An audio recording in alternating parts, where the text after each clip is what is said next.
సిలువపై పలికిన మూడవ మాట.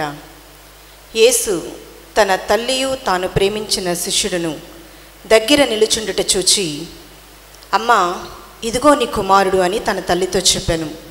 తరువాత శిష్యుని చూచి, ఇదిగో నీ తల్లి అని చెప్పాను. ఆ గడియ నుండి ఆ శిష్యుడు ఆమెను తన ఇంట చేర్చుకొనెను. ప్రార్థన చేసుకుందాము.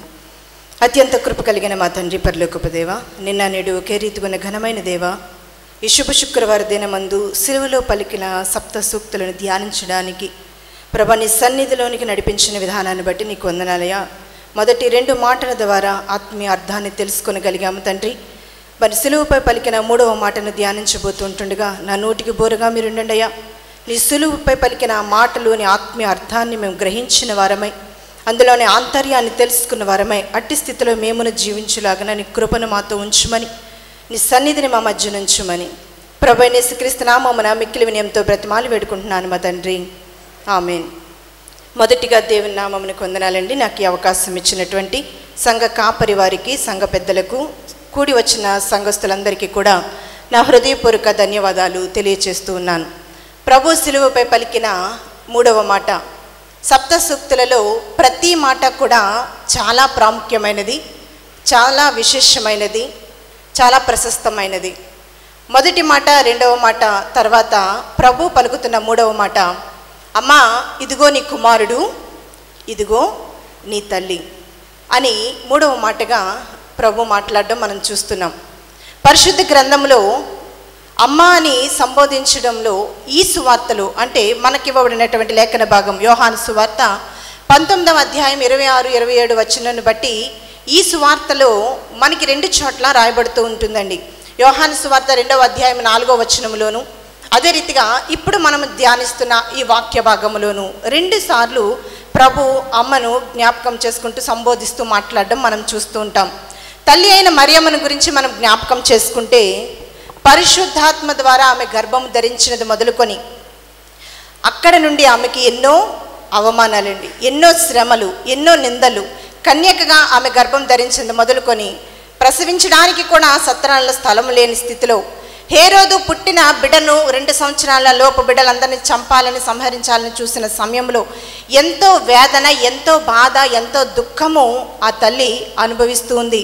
అలాంటి స్థితి నుండి నడిపించబడిన తల్లి ఈ దినాన్న అంటే ప్రభు సిలువకు అప్పగింపబడిన దినమందు ఎంతో అల్లారు ముద్దుగా తాను కని పెంచుకున్నటువంటి తన ప్రియ కుమారుడు ఈ దినాన ఒక మాంసపు ముద్దవలే ఒళ్ళంతా చిల్లులు పడి తన ప్రేమించిన కుమారుడు నింగికి నేలకు మధ్య ఒక మాంసపు ముద్దలాగా వేలాడడం చూసి ఆ తల్లి హృదయము ఎంతగానో విలవిల్లాడుతుందండి. ఎంతగానో తీవ్రమైన దుఃఖముతో ఆ తల్లి హృదయము సిలువ ముంగిట కూలబడి ఉన్నట్లుగా ఇక్కడ మనకి తెలియజేయబడుతుంది. ఆ తల్లి యొక్క దీన స్థితి. మొదటి మాట ప్రభువా లేదా తండ్రి క్షమించుమని ప్రార్థన. 2వ మాట క్షమించమని కోరిన దొంగకు ఇస్తున్న భరోసా, రక్షణ ఇచ్చు పరదేశ భాగ్యం. ఇక 3వ మాట తండ్రి తనకు అప్పగించిన బాధ్యతను మాత్రమే కాక ప్రభు కలిగి ఉన్న శరీర బంధాలను బట్టి ఆయన తల్లి విషయంలో కూడా బాధ్యతను నెరవేరుస్తున్నట్లుగా ఈ మాట ద్వారా మనకి అర్థమవుతుందండి. ఈ మాటలోని ఆత్మీయ అర్థాన్ని మనం జ్ఞాపకం చేసుకోవడానికి ఆలోచన చేద్దాం. పరిశుద్ధ గ్రంథంలో తల్లిని గురించి చాలా ప్రాముఖ్యమైన విషయాలు వ్రాయబడ్డాయండి. ఈ లోకంలో అన్ని బంధాల కంటే చాలా తల్లి బంధము గొప్పదని తెలియజేయబడుతూ ఉంటుంది. ఎందుకంటే తల్లి ప్రేమను మించినది ఏది లేదు. ఎంతటి స్థితిలో ఉన్నా, ఎంతటి వయస్సులో ఉన్నా ఎప్పటికీ మనపై తరగనిది తల్లి ప్రేమ మాత్రమే. ఎలాంటి స్థితిలో ఉన్నా ప్రేమించగలిగేది కూడా తల్లి ప్రేమ మాత్రమే. అందుకనే భక్తుడు పరిశుద్ధ గ్రంథంలో తల్లి ప్రేమను వాత్సల్యతతో పోలుస్తూ ఉన్నాడు. కనుకనే దేవుడు కూడా తన్ను తాను పరిచయం చేసుకుంటూ పరిశుద్ధ గ్రంథంలో ఒకని తల్లి వాణిని ఆదరించినట్లుగా నేను నిన్ను ఆదరిస్తాను అంటే ఒక తల్లిని పోల్చుకుంటూ దేవుడు మనల్ని ఏ రీతిని ఆదరిస్తాడో ఆయన జ్ఞాపకం చేస్తున్నాడు. అంతేకాదండి, నీవు దీర్ఘాయుష్మంతుడు అగినట్లు నీ తల్లిని నీ తండ్రిని సన్మానించుము. అంతేకాకుండా తల్లిదండ్రులను నిర్లక్ష్యం చేస్తే మీరు శాపగ్రస్తులగుదురు అని కూడా ద్వితీయోపదేశకాండం 27వ అధ్యాయం 16వ వచనంలో జ్ఞాపకం చేయబడుతూ ఉంటుంది. అంతేకాకుండా సామెతల గ్రంథం 23:22లో నీ తల్లిని ముదిమి అందు నీవు నిర్లక్ష్యము చేయకము. అలాగే 23:25లో సామెతల గ్రంథము నిన్ను కనిన నీ తల్లిని ఆనందపరచవలను. ఇలాగా ఈ రీతిగా అనేక మార్లు అనేక చోట్ల తల్లిని గూర్చినటువంటి వాక్యాలు మనకి తెలియజేయబడుతూ ఉన్నాయి. శరీరధారిగా ఈ లోకంలోనికి ప్రభు రావడానికి ఏర్పాటు చేసుకున్న ఏకైక సాధనము తల్లి అయినా మరియా అనే జ్ఞాపకం చేయడానికి ఇష్టపడుతున్నాను. పరిశుద్ధాత్మతో గర్భము ధరించి నవమాసాల ఆ బిడ్డను మోసి కని పెంచి దేవుని ప్రణాళికను గుర్తించే దేవుని పరిచర్యకు సహకరించినది తల్లి మరియమ్మ. అలాంటి తల్లి ఈ దినాన అంటే సిలువకు అప్పగించబడినప్పుడు ఎన్నో నిందలు, అవమానాలు, హేళనలు, ఇబ్బందులు అన్నిటినీ సహిస్తూ భరిస్తూ తన హృదయంలో ప్రతి విషయాన్ని అలాగే మననం చేసుకుంటూ ఓర్చుకుంటూ సిలువ ముంగిట నిలబడి ఉంది ఆ తల్లి. అలాంటి తల్లిని చూస్తూ ప్రభు పలుకుతున్నటువంటి మాట ఈ 3వ మాట ఆదరణ మాట, ప్రేమవాకు. ఈ మాటను గురించి ఆలోచన చేస్తే మొదటిగా ఇది ప్రవచన నెరవేర్పండి. లూకాసు సువార్త 2వ అధ్యాయము 35వ వచన ప్రకారము ఇది ప్రవచన నెరవేర్పు. ఎందుకనంటే 8వ దినమున యేసు ప్రభుని దేవాలయంలోనికి తీసుకుని వచ్చినప్పుడు సిమియోను యేసు ప్రభు వారిని చేతులతో ఎత్తుకొని అక్కడ ఆయనను స్తుతించి నీవు సకల జనుల కొరకు సిద్ధపరిచిన నీ రక్షణ నేను కన్నులారా చూచి తిని అని పలికి వారిని దీవించి తల్లి అయిన మరియతో ఒక మాట మాట్లాడుతూ ఉంటాడండి. నీ హృదయములోనికి ఖడ్గము దూసుకొని పోవును అని తల్లి అయిన మరియతో చెప్పడం మనం చూస్తాం. ఎందుకు చెబుతున్నాడు ఈ మాట అంటే అక్కడే 2వ అధ్యాయం 34వ వచనం చూస్తే అనేక హృదయాలోచనలు బయలుపడినట్లు ఇశ్రాయేలులో అనేకులు పడుటకును తిరిగి లేచుటకును వివాదాస్పదమైన గుర్తుగా ఈయన నియమింపబడ్డాడు అని అక్కడ చెప్తున్నట్లుగా 34వ వచనంలో మనం చెప్తున్నట్లుగా చూస్తున్నాం. నిజమే, ప్రభువుని యెరూషలేము పట్టణానికి జయప్రవేశం చేసినప్పుడు ఆయనకి ఎంతగానో గొప్పగా ఆహ్వానం పలికిన ప్రజలు దావీదు కుమారుడా జయము, యూదుల రాజా స్తోత్రము అని జేజేలు కొట్టిన ప్రజలు కొన్ని దినాల వ్యవధిలోనే ప్రభువుని సిలువ వేయుము అని కేకలు వేశారండి. అక్కడ ఉన్నటువంటి ఆ పరిస్థితులన్నిటినీ చూచి ఆమె హృదయములోనికి ఖడ్గము దూసుకొని పోతూ ఉంది. ఎందుకంటే సిమియోను ప్రవచన వాక్యము అదేనన్న ఆ తల్లి జ్ఞాపకం చేసుకుంది. అలాగే ఆమె చూస్తూ 19వ అధ్యాయం యోహాను సువార్త 25వ వచనంలో మనం చూస్తుంటే ఆమె సిలువ ముంగిట నిలుచుని ఉంది. కొందరు స్త్రీలను యేసు ప్రేమించిన యోహానును తప్ప ఆ తల్లి అయిన మరియ తప్ప సిలువ చెంత అక్కడ ఎవరూ లేనట్లుగా మనకు రాయబడుతుంది. అయితే ఆ తల్లి సిలువ చెంత నిలుచుని చూస్తూ ఉన్నప్పుడు ప్రభు యొక్క దేహాన్ని చూస్తూ ఉన్నప్పుడు ఆ చిన్ననాడు తన పాలు తాగి పెరిగిన ఆయన పెదాలు రక్తపు ముద్దగా మారనని చూసి ఆ తల్లి విలవిలలాడిపోతుంది. తాను ఎత్తుకున్న తన సుకుమార రూపము, తన కుమారుని యొక్క సుకుమార రూపాన్ని చూసి ఒక మాంసపు ముద్దలాగా రక్తముతో మునిగిపోయి ఉండడాన్ని చూసి ఆ తల్లి విలవిలలాడిపోతుంది. చిన్ననాడు చిన్నపిల్లలు అయినప్పుడు తల్లులకు చిన్న దెబ్బ తన బిడ్డలకు తగిలిన ఏ తల్లి కూడా తట్టుకునే పరిస్థితిలో ఉండదండి. అలాంటి స్థితిలో ప్రభుని ఆ స్థితిలో చూచి ఆ తల్లి నిస్సహాయురాలై ఆయన స్థితిని చూసి కృంగిపోతూ వేదన చెందుతూ ఉంది. ఎంతో సుకుమారంగా ఆయన నుదుటిన ముద్దు పెట్టిన ఆ తల్లి ఆ నొసల మీద ఇప్పుడు ముండ్ల కిరీటము గుచ్చబడి రక్తసిక్తమై ఉంది. బుడిబుడి నడకలు నడిచినటువంటి ఆ పాదాలు, తన తల్లి బుగ్గలను నిమరినటువంటి ఆ చేతులు ఇప్పుడు మేకులు పాలవ్వడం చూసి ఆ తల్లి తల్లడిల్లిపోతూ ఉంది. ఇలాంటి స్థితిలో ఆ తల్లి తన కుమారుని చూస్తూ ఎలాంటి పరిస్థితులు ఏమీ చేయలేని నిస్సహారాలై దీన స్థితిలో చూస్తుండగా ఆ తల్లి వేదనను గమనించిన ప్రభువు మాట్లాడుతున్నాడు. ఈ 3వ మాట ఇక్కడ ఈ మాట ద్వారా ప్రభు తల్లికి ఇస్తున్నటువంటి ఆదరణ మనకి కనిపిస్తూ ఉంది. ఎందుకంటే శిష్యులందరూ పారిపోయారండి, స్నేహితులందరూ విడిచిపోయారు, స్వజనులందరూ తృణీకరించారు, మేలు పొందిన వారు గేలి చేశారు, ఎంతో వేదనకు గురి చేశారు. జనసమూహములన్నీ కూడా హేళన చేస్తున్నాయి, అపహాస్యం చేస్తున్నాయి, నేరస్తులు దూషిస్తున్నారు. అలాగే సైనికులైతే వారు కసాయి మృగాలలాగా ప్రభు పట్ల ప్రవర్తిస్తున్నారు. అలాంటి నిస్సహాయ స్థితిలో ఆ తల్లి నుంచుని చూస్తూ ఉంది. బహుశా ఆ తల్లి అనుకుని ఉండొచ్చు, ఆ స్థితిలో ఆ స్థానంలో నేను ఉండినా బాగుండును అని. తన కుమారుడు పడుతున్న బాధను చూసి ఆ తల్లి తల్లడిల్లిపోయి ఉండొచ్చు. కనుకనే సిమియోను ప్రవక్త ద్వారా అక్కడ చెప్పబడినటువంటి లేఖనము నెరవేర్పు ఇక్కడ ఆమె గ్రహిస్తూ ఉంది. ఒక పదునైన ఖడ్గము ఆమె గుండె లోతుల్లోంచి దూసుకుని పోగా ఆ బాధను గాయాన్ని భరిస్తూ ప్రభు శిలువ శ్రమ ద్వారా ఇస్తున్న రక్షణను నిలుచుని చూస్తూ ఉన్నట్లుగా ఇక్కడ మనకి కనబడుతుందండి. అంతేకాదండి, ఇది మొదటిగా ప్రవచనానుసారమైనది, రెండవదిగా లేఖనానుసారమైన మాదిరి. నిర్గమకాండం 20వ అధ్యాయము 12 ప్రకారము నీ తల్లిని నీ తండ్రిని సన్మానించు. ఇందాక మనం చదువుకున్న వాక్యాల ప్రకారంగానే దీర్ఘాయుష్మంతుడగినట్లు నీ తల్లిని నీ తండ్రిని సన్మానించాలి. అలాగే ఆ లేఖనానుసారమైన మాదిరిని ప్రభు కనపరిచారు. లూకాసు వార్త 2వ అధ్యాయము 51 ప్రకారము ఆయన విధేయుడై తల్లిదండ్రులకు లోబడినట్లుగా, అలాగే సామెతలు 23:22 ప్రకారము నీ తల్లిని అందలే ముదిమి అంద నిర్లక్ష్యము చేయకుమని చెప్పబడిన వాక్య ప్రకారంగా ఆ తల్లి పట్ల బాధ్యత కలిగి అక్కడ ఈ మాట పలుకుతున్నట్లుగా మనం చూస్తూ ఉన్నాం. అంతేకాకుండా ఇది ఒక వీలునామా అండి, మరణ వాంగ్మూలం. ఎందుకంటే ఎవరైనా చనిపోయినప్పుడు వీలునామాలో వారికి చెందినటువంటి ఆస్తులను పాస్తులను పంచిపెడుతూ ఉంటారు. పలానా ఆస్తి నీకు చెందుతుంది, పలానా ఆస్తి నీకు చెందుతుందని మరణ వాంగ్మూలం. కానీ ఇక్కడ ప్రభు యొక్క వీలునామా ఏమై ఉన్నదంటే తన బాధ్యత కలిగిన తల్లిని శిష్యులకు అప్పగిస్తూ ఉన్నాడు.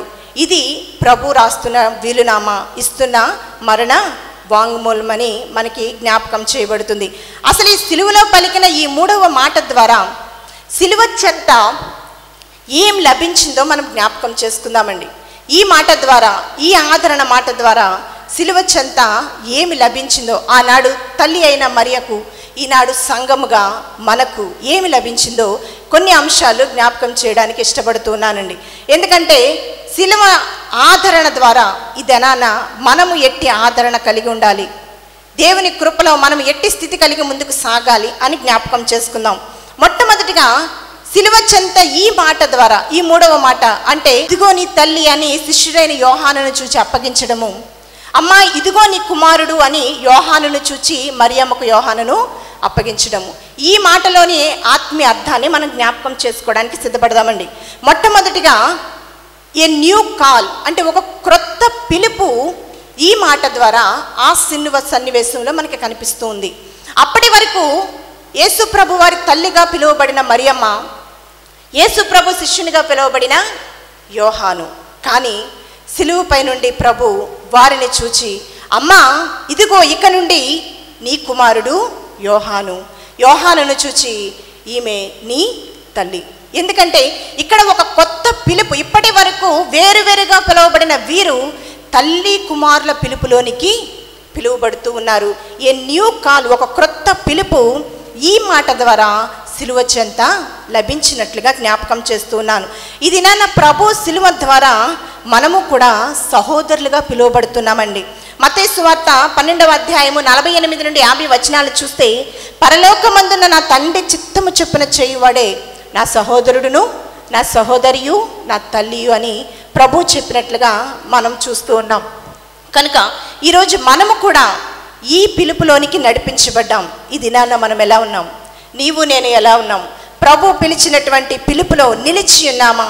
ప్రభు సిలువ ద్వారా ఇవ్వబడినటువంటి ఈ ఆదరణ వాక్కు ద్వారా దేవుని పిలుపులోనికి మనం నడిపించబడ్డాము. కనుక నీవు ప్రభు పిలుపులో నిలిచి ఉన్నావా లేదా? ఆ దినాన్నైతే ఆదరణ లేని స్థితిలో, దిక్కుతోచని స్థితిలో అక్కడ ఆ మరియమ్మ తల్లి అక్కడ శిష్యుణ్ణి కుమారునిగా అప్పగించి తల్లి కుమారుల బంధాన్ని అక్కడ దేవుడు ఏర్పాటు చేశాడు. నిజమే అండి, అప్పటి వరకు ఆ తల్లికి అందరూ ఉన్నారు, కానీ సిలువ చెంతకు వచ్చేసరికి ఎవరు లేరు, అందరినీ విడిచి రావాల్సిన పరిస్థితి.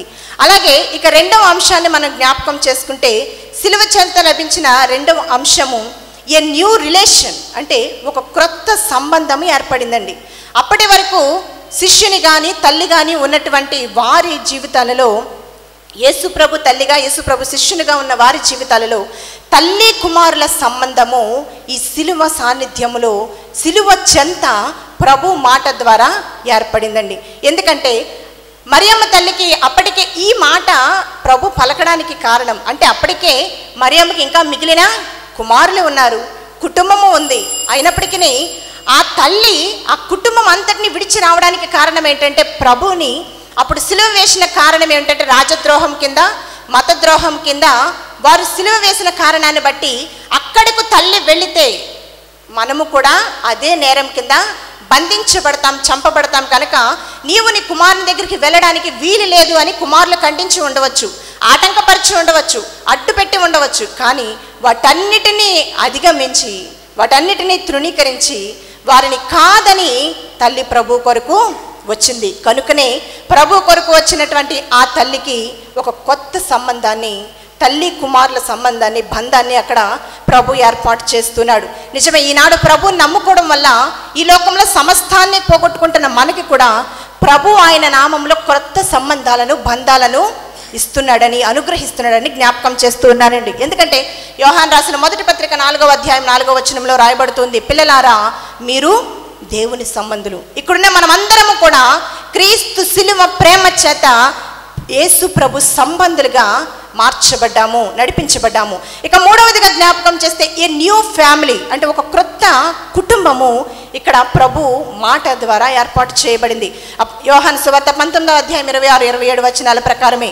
ఎందుకంటే అప్పటి వరకు తల్లి అయిన మరియమ్మ కుటుంబం వేరు, యోహాను కుటుంబము వేరు.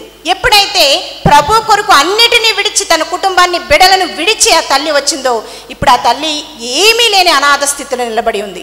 ఎవ్వరు లేని, దిక్కులేని ఒక అనాథగా ఆ తల్లి నిలబడి ఉంది. అలాంటి ఆ తల్లి కొరకు ప్రభు సిలువలో ఉండి తన బాధ్యతను నిర్వర్తిస్తూ ఉన్నాడు.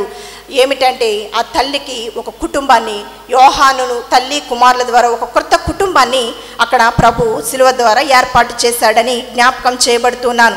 ఇది నాన్న మనము కూడా ప్రభు కొరకు ఏమి వదులుకున్నా, అది కుటుంబమైనా సరే, మాది ఏదైనా సరే, ప్రభు యొక్క సిలువ ప్రేమలో మరలా అది మనకి తిరిగి అనుగ్రహించబడుతుంది. ఇది ఈ మాట సారాంశం అని జ్ఞాపకం చేస్తున్నాను. ఎందుకంటే క్రీస్తు ప్రేమలో మనమందరము కూడా ఏక కుటుంబము, వసుదైక కుటుంబం అని జ్ఞాపకం చేస్తున్నాను. అలాగే మార్కు సువార్త 10వ అధ్యాయం 29, 30 వచనాల్లో రాయబడుతూ ఉంటుందండి, నా నిమిత్తము సువార్త నిమిత్తము పోగొట్టుకున్నన్నిటిని బట్టి రాబో లోకమందు నిత్య జీవము పొందుదరని నిశ్చయముగా చెప్పుచున్నానని వ్రాయబడుతుంది. ఇక 4వ అంశము సిలువ ద్వారా లభించిన భాగ్యం ఏమిటంటే ఏ న్యూ రెస్పాన్సిబిలిటీ, ఒక క్రొత్త బాధ్యత ఆ సమయంలో ఆ సిలువ చెంత ఈ మాట ద్వారా లభించిందండి. ఇదిగో నీ తల్లి, ఇదిగో నీ కుమారుడు అనే ఈ మాటలో ప్రభు తల్లి పట్ల తనకున్న బాధ్యతను తన శిష్యునికి జాగ్రత్తగా అప్పగిస్తున్నట్లుగా ఇక్కడ మనకి కనబడుతుంది. ఒక బాధ్యత ఇక్కడ శిష్యునికి అప్పగిస్తున్నాడు. ఆయన సిలువలో పట్టబడిన మనమందరము కూడా, ఆయన సిలువ ప్రేమలో పట్టబడిన మనమందరము కూడా ఈ మాట ద్వారా ఒకరి ఎడల ఒకరు బాధ్యత కలిగిన వారమై ఉండాల్సిన అవసరత ఉన్నదని జ్ఞాపకం చేస్తున్నాను. గలతీయులకు రాసిన పత్రిక 6వ అధ్యాయము 2వ వచనంలో రాయబడుతుంది, ఒకని భారములు ఒకడు భరించి ఇలాగు క్రీస్తు నియమమును పూర్తిగా నెరవేర్చుడి. ఇక 5వ అంశాన్ని జ్ఞాపకం చేసుకుంటే సిలువ చెంత లభించిన భాగ్యము ఏ న్యూ యాక్సెప్టెన్స్, ఈ మాట ద్వారా అక్కడ ఒక క్రొత్త అంగీకారము మనకి కనబడుతుంది. ఎందుకంటే తల్లిగా యోహానుని చూసి ఇదిగో నీ తల్లి అన్నప్పుడు, అలాగే తల్లిని చూసి ఇదిగో నీ కుమారుడు అన్నప్పుడు వారు వెంటనే బాధ్యతను అంగీకరించారండి. అప్పటి వరకు ప్రభు చెప్పిన బోధలెన్నో విని అనుసరించిన వారి జీవితంలో ప్రభు ఇస్తున్న ఈ బాధ్యతను కూడా వారు అంగీకరించారు. ఒక క్రొత్త అంగీకారము వారి జీవితంలో ప్రారంభమైనది, యాక్సెప్టెన్స్ అని జ్ఞాపకం చేస్తున్నాను. సిలువ ద్వారా మనల్ని కూడా తన కుమారులుగా, కుమార్తెలుగా ఆయన అంగీకరించినటువంటి విధానాన్ని బట్టి దేవుని ఎదుట మనము కూడా ఒకరినొకరము క్రీస్తునందు రక్త సంబంధుల వలె, రక్తం సంబంధులమని అంగీకరించాలి. కీర్తన గ్రంథం 95వ అధ్యాయం 7వ వచనంలో ఆయన మాట అంగీకరించిన ఎడల అది మనకి ఎంత మేలు అని వాక్యం జ్ఞాపకం చేస్తుంది. ఇక 6వ అంశము ఏ న్యూ ఒబీడియన్స్, అక్కడ వారి యొక్క విధేయత కనిపిస్తుంది. అమ్మ ఇదిగో నీ కుమారుడు, అమ్మ ఇది యోహానుని చూచి ఇదిగో నీ తల్లి అని చెప్పడంలో వారు దేవుడు ఇచ్చినటువంటి బాధ్యతను ఎంతో విధేయతతో వారు అంగీకరించారు. అక్కడ విధేయత చూపించినట్లుగా, ప్రభు మాటను అంగీకరించి విధేయత చూపిస్తున్నట్లుగా మనకు కనబడుతుంది. ఎందుకంటే 19వ అధ్యాయం 27వ వచనంలో రాయబడుతుంది, ఆ గడియలోనే ఆ శిష్యుడు ఆమెను తన ఇంట చేర్చుకొని, ఇది వారి విధేయతకు ఆధారం. నేడు మనము కూడా ఈ మాట ద్వారా సంఘం ఎడల, ఇతర సహోదరుల ఎడల, ప్రభు మనకు అప్పగించిన బాధ్యతల ఎడల మనము విధేయత కలిగి జీవించాలి అని జ్ఞాపకం చేస్తూ ఉన్నాను. ఇక చివరిగా న్యూ కమాండ్మెంట్ అంటే ఇది ఒక క్రొత్త ఆజ్ఞ. అమ్మ ఇదిగో నీ కుమారుడు, ఇదిగో నీ తల్లి అని చెబుతున్నటువంటి మాటలో విజ్ఞానపూర్వకమైన మనవి కంటే అక్కడ వారికి ఇస్తున్నటువంటి ఒక ఆజ్ఞగా ఇక్కడ మనకి తెలియజేయబడుతుంది. కనుక మన ఈ దినాన మన బాధ్యత ఏమైనది, ప్రభు మనకిచ్చినటువంటి బాధ్యతను నిర్లక్ష్యం చేయక అనుసరించి నడుచుకోవాలని తెలియజేస్తూ ముగిస్తున్నాను. Thank you all.